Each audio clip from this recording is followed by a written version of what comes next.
नमस्कार। चलिए आज एक ऐसे देश के बारे में जानते हैं जो यूपीएससी के लिहाज से मतलब एग्जाम के लिए बहुत ही ज्यादा इम्पोर्टेंट है। नाम है इस्वातिनी। इसकी मैपिंग से लेकर थियोरी तक सब कुछ कवर करेंगे एकदम डिटेल में। तो शुरुआत एक सीधे से सवाल से करते हैं। क्या कभी सोचा है कि अफ्रीका में आज भी कोई ऐसा देश है जहां मतलब पूरी तरह से राजशाही है, जिसे हम कहते हैं एब्सोल्यूट मोनार्की? कौन सा हो सकता है वो देश? हाँ, तो इसका जवाब है इस्वातिनी। और देखिए, एक और मज़ेदार फैक्ट जो एग्जाम में आ सकता है वो ये कि इसका नाम हमेशा से इस्वातिनी नहीं था। पहले इसे स्वाज़ीलैंड कहते थे। अभी 2018 में ही वहाँ के राजा किंग मस्वाती III ने नाम बदलकर इस्वातिनी कर दिया। तो आज के हमारे इस सफ़र में हम क्या क्या देखने वाले हैं? हम इस्वातिनी की यूनिक मोनार्की और उसकी लोकेशन को समझेंगे। फिर उसकी फिजिकल ज्योग्राफी और नदियों को देखेंगे, वहाँ के लोग, इकोनॉमी, उसका इतिहास और आज के चैलेंजेस। और हाँ, आखिर में सबसे ज़रूरी, यूपीएससी के लिए जो क्विक रिवीजन पॉइंट्स हैं वो भी। तो चलिए शुरू करते हैं। तो सबसे पहले चलिए ये देखते हैं कि ये जो अफ्रीका की आखिरी एब्सोल्यूट मोनार्की है, ये आखिर वर्ल्ड मैप पर है कहाँ और इसकी लोकेशन की क्या खासियत है। ये देखिए मैप, साफ दिख रहा है कि इस्वातिनी एक लैंडलॉक्ड देश है। मतलब इसके 3 तरफ तो साउथ अफ्रीका है, उत्तर, पश्चिम और दक्षिण में, और पूर्व की तरफ है मोजाम्बिक। अच्छा, ये लैंडलॉक्ड का मतलब क्या होता है? इसका सीधा सा मतलब है एक ऐसा देश जो चारों तरफ से जमीन से घिरा हो, उसकी कोई भी सीमा सीधे समुद्र से नहीं मिलती।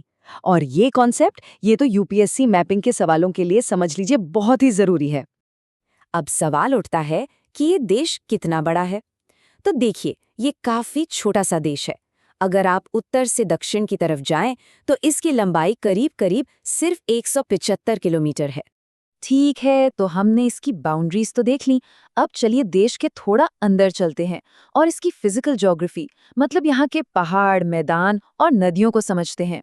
भौगोलिक रूप से देखें तो एस्वाटिनी को 4 हिस्सों में बांटा जा सकता है।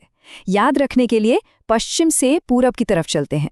सबसे पश्चिम में है हाई वेल्ट, जो एक ठंडा ऊंचा इलाका है। फिर बीच में आता है मिडिल वेल्ट, जो काफी उपजाऊ है, मतलब खेतीबाड़ी यहीं होती है। इसके और पूरब में है लो वेल्ट। ये इलाका गर्म और सूखा है, सवाना जैसा। और आखिर में एकदम पूर्वी बॉर्डर पर है लुम्बुम्बो पठार। ये सीक्वेंस याद रखना बहुत आसान है। अब बात करते हैं नदियों की, जो किसी भी जगह की लाइफलाइन होती हैं। यहाँ की सबसे बड़ी नदी है उसुतु। इसके अलावा कुमाटी, लोमाटी और उम्बुलुजी भी काफी इंपॉर्टेंट हैं। और हाँ, मैपिंग के लिए जो सबसे जरूरी पॉइंट है वो ये कि ये सारी नदियाँ पूरब की तरफ बहती हैं और आखिर में जाके इंडियन ओशन में मिल जाती हैं। तो ये तो हो गई यहाँ की जमीन और नदियों की बात।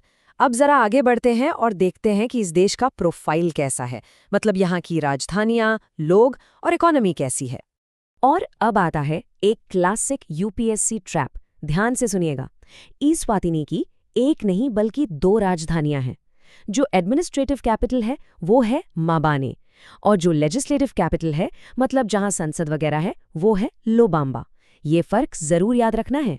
अगर यहाँ की आबादी की बात करें तो बहुत ज्यादा नहीं है, करीब 12 लाख लोग रहते हैं। और इनमें से 80% से भी ज्यादा स्वाजी लोग हैं। ऑफिशियल भाषाएं 2 हैं, एक तो लोकल सिस्वाती और दूसरी इंग्लिश, जो हमें इसके ब्रिटिश कॉलोनियल पास्ट की याद दिलाती है।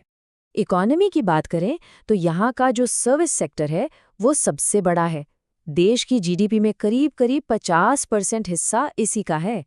इसके बाद नंबर आता है इंडस्ट्री का और फिर एग्रीकल्चर का। ये देश एक्सपोर्ट क्या करता है? तो मेनली चीनी और सॉफ्ट ड्रिंक कॉन्सेंट्रेट्स। और हाँ, एक और बहुत इंपॉर्टेंट चीज़, यहाँ की जो करेंसी है लिलांगेनी, वो साउथ अफ्रीका की करेंसी रैंड से जुड़ी हुई है। इससे क्या पता चलता है? इससे पता चलता है कि इसकी इकोनॉमी साउथ अफ्रीका पर कितनी ज़्यादा डिपेंडेंट है। चलिए अब जरा इसके इतिहास पर एक नज़र डालते हैं और साथ ही ये भी देखेंगे कि आज के दौर में इस्वातिनी को किन बड़ी चुनौतियों का सामना करना पड़ रहा है। अगर इसकी हिस्ट्री को फटाफट देखें तो 19वीं सेंचुरी में किंग मस्वाटी II ने इस किंगडम को एक किया। बाद में ये ब्रिटिश प्रोटेक्टोरेट बन गया। फिर 1968 में इसे पूरी आज़ादी मिली और 2018 में, जैसा कि हमने शुरू में ही बात की थी, इसका नाम स्वाज़ीलैंड से बदलकर इस्वातिनी रख दिया गया।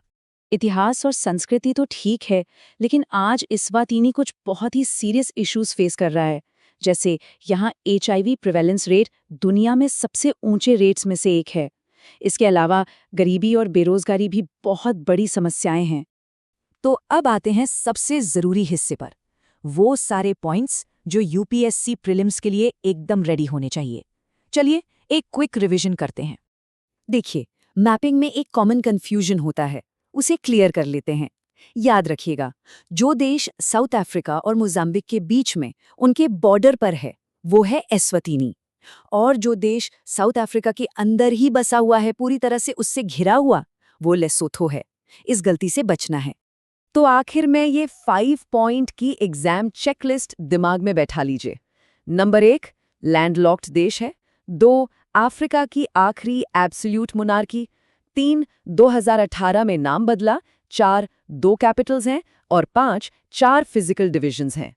बस ये 5 बातें याद रखनी हैं। और अंत में एक सवाल, जरा सोचिए, एस्वातिनी की ये जो इतनी यूनिक प्रोफाइल है, एकदम अलग राजशाही, खास लोकेशन, सामाजिक मुद्दे, इन सबको देखते हुए क्या लगता है, सिविल सर्विसेज के अगले एग्जाम में इससे जुड़ा कैसा सवाल बन